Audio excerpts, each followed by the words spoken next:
Magandang umaga, kumusta po? Narito po ulit ang update natin para sa lagay ng ating panahon ngayong umaga po ng April 1, 2025. Sa ngayon po ay walang anumang banta ng sama ng panahon sa loob at labas ng ating area of responsibility.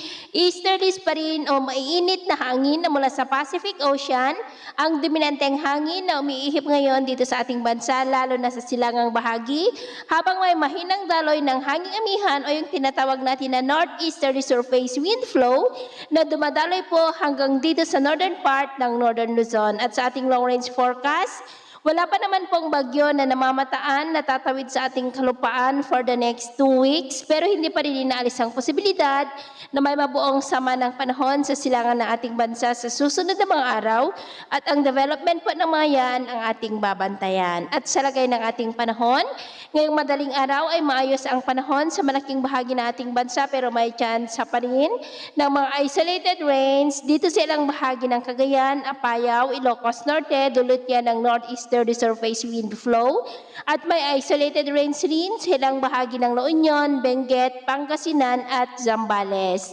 At mamaya ay sisikat naman ang araw sa malaking bahagi ng ating bansa, mainit at maalinsangan, pero may chance pa rin ng cloudy skies with isolated rains sa may Cagayan, Apayao, Pagudpod, ilang bahagi ng La Union at Pangasinan. At mamayang hapon, maayos pa rin ang panahon sa malaking bahagi ng bansa, pero may chance pa rin ng cloudy skies with isolated rains sa ilang bahagi ng Northern Luzon, Central Luzon, Mindoro Provinces, Samar Provinces, Tawi-Tawi at Surigao Provinces. At sa atin naman pong mga baybayin, dahil sa northeasterly surface wind flow ay maalon po sa mga baybayin ng Batanes, Babuyan Islands at Ilocos Norte seaboard ng mga alon ay posibleng aabot po hanggang sa 1.6 to 2.2 meters height. Kaya hanggat maaari po ay iwasan na muna natin ang papalaot dyan sa mga may kulay pula para po mas makaiwas sa mga sakunang pangkaragatan.